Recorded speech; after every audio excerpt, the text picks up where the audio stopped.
Good day, everyone. This is Alvin again from the Philippines, and today we are going to talk about my 8th leaderboard for Miss International 2019. This is my last leaderboard before I release my final prediction for Miss International 2019, which I will be releasing 2 or 3 days before the finale. So today I will be talking about my top 20. It's supposed to be 15, but I just would like to recognize the other 5 ladies. That's why I made it top 20. But in my final prediction, I'll go back to top 15 for the original format. Unless, of course, they'll change it again to top 12 or top 10. But today we'll be talking about my top 20, and here they are. Starting with my number 20, Sri Lanka, Pawani Vitanage. Just when I thought Sri Lanka was the biggest surprise of this edition, I just noticed that as the day goes by, she is being left behind again by many other competitors, which makes me a little bit disappointed because she's got one of the best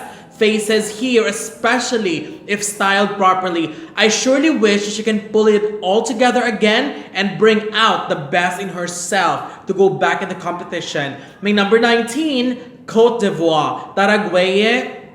I still have some issues when it comes to the consistency of her looks, but I am glad to see her starting to improve and going back into the game as we get close to the competition. Hopefully, she'll save her best look in the finale to convince us that she deserves a placement. My number 18, Japan, Tomomi Okada. Although Japan doesn't really give a strong impact and aura just like other contenders, her overall sweetness, youthful and fresh vibe, and her sweet personality is already enough to convince us that she is going to give Japan another placement. I mean, how could someone ignore her? She is such a sweet, sweet lady. My number 17, France, Solene Barbot. France just came out of nowhere looking stunning, and there are times where she looked okay to me, but most of the photos of her that I have seen, especially candids,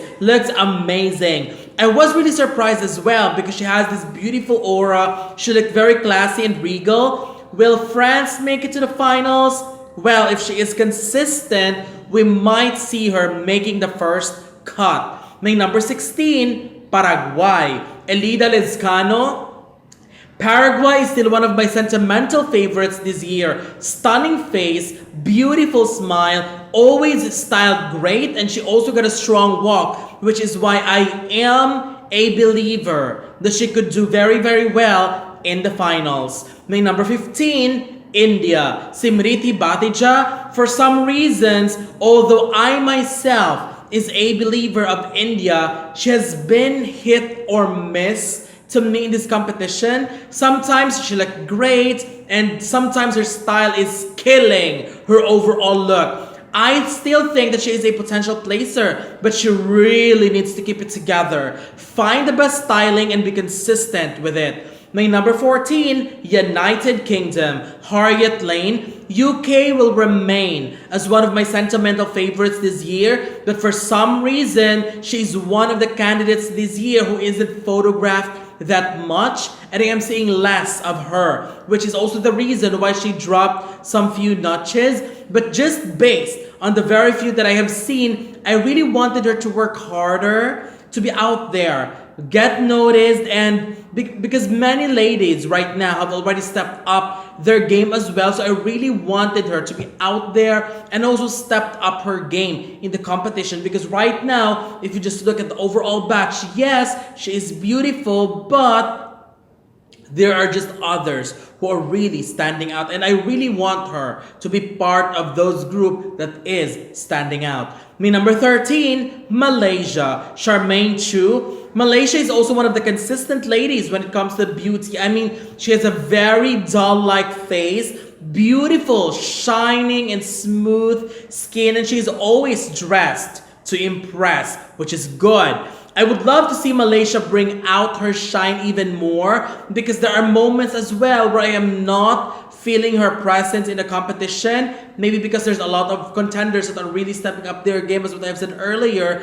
But for Malaysia, she is beautiful. She's a great speaker. I like her very much, but she needs to radiate some more light for her to be noticed. My number 12, Colombia. Alejandra Vengoechea. Colombia is still the same sweet-looking and beautiful woman that I saw. She looks stunning, and what I noticed about her is that she always go with the simple look and simple styling.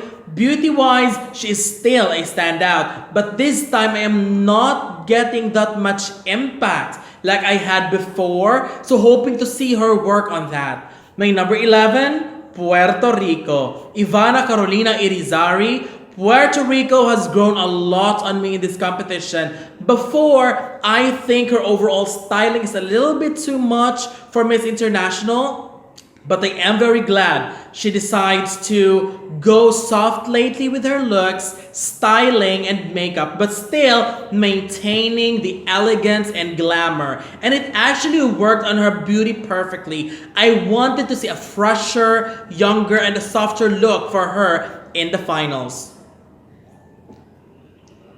My number 10, Finland. Jutta Kyllonen. Finland is one of the countries that usually do well in this pageant with her beauty, aura, and that Miss International prototype in her. I will not be surprised if Finland gets called again in the first cut. She's looking great and has been nailing it recently, especially on the beauty department. My number 9, Belgium. Rachel Namigiers. I still don't understand that from many forums and pages that I've been seeing, it seems that Belgium is being ignored and unnoticed. I think she's one of the most consistent candidates beauty-wise. From the time they arrive, her look is always on point, she is stunning, her walk is looking great, and honestly, I will not be surprised if she will become a real dark horse in this competition. My number 8, Romania. Andreea Coman. Romania is such a super beauty. I really enjoy following her on social media because you'll get to see more of her fun personality. Plus, her beauty is just wow. For now, I see her as a potential top 5 because if she can make it to the top 15, then she can fly high all the way to the top 5. I have seen a clip of her where she had her speech. It was just a random impromptu speech, and my gosh, she speaks so well. I see a potential winner in her as well. My number 7, Costa Rica. Tamara Del Mazo. If you look back at my previous predictions, I always say that Costa Rica get a lot of potentials if she go less with her makeup, and with what she is doing right now with her current styling, I think she's changing the playing field a lot, and she could potentially be the shaker of this competition. She looks stunning, well styled, and just a few more tips. Just minimize the too much pouting of the lips. I think she just looked beautiful with just a simple smile without the too much pouting, and stop as well with the super dark and heavy makeup because she actually looked amazing with just simple and her light features. My number 6, Indonesia. Jolene Marie Cholock. Indonesia is very beautiful since the start of this competition. She has been nailing it every time when it comes to looks, styling, and presentation. I am excited to see how she does as well in the finale, and I am very positive that she will be up there in the finals. My number 5, Canada. Megha Sandhu. I am so happy seeing her doing some tremendous improvement, especially when it comes to her styling. I was disappointed before, but now she is building herself back again and is climbing back up. She looks stunning, beautiful face, and one of the best looking candidates at this batch. Hopefully, she'll be consistent with it. My number 4, Mexico. Andreea Toscano. Mexico, as always, is not backing up in this competition.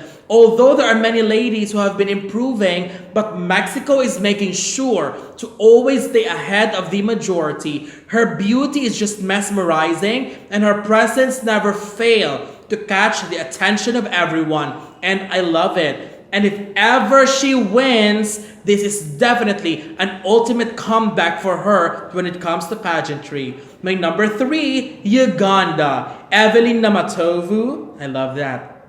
I am so proud of Uganda for looking at their best all the time and being consistent with it. I think it is about time for Miss International to consider giving the crown this year to Africa, and if they do, Uganda would be the best choice. This will definitely shape the future editions of the pageant and will open more doors and will change our very own perspective of the prototypes of Miss International. My number 2, Philippines. Patricia Magtanong. You know what I like about Patricia is that she has been very consistent all throughout the pageant. If there's something wrong, she's working on it. If it's something great, she maintains it or make it even better. Also, when you look at her, she is very sweet, very regal, and she has all that classy aura in her. But what excites me is the upcoming finals because behind this classic beauty is a woman who is a fighter, a performer on stage, and a great speaker, which made me believe, and I am quite confident that she could either pull a victory or a placement not less than top 5. And my number 1 for Miss International 2019, my 8th leaderboard is Venezuela. Melissa Jimenez. Venezuela didn't come here to play. I am glad at how she is keeping it low in the competition, but at the same time, keeping herself up on the list. I don't know if that makes sense. I guess what I'm trying to point out here is that unlike other candidates who are trying so hard to get attention, Venezuela is just doing it in a very simple, classy, and elegant way. And here she is, standing out. If Miss International don't want to make history by crowning their first African winner, then they could make history by having their first back-to-back victory with Venezuela. And I'm still positive that it could happen. She is super stunning, fun, bubbly, and sweet personality. Plus, she will dominate in the finals for sure. So that's it. Here's my 8th leaderboard for Miss International, my current top 20. So what do you think? Don't forget to leave your comments below. Don't forget to give a thumbs up and share the video as well. And most importantly, don't forget to subscribe because you'll be seeing more of these videos in the future. For now, thank you very much and have a wonderful day from the Philippines.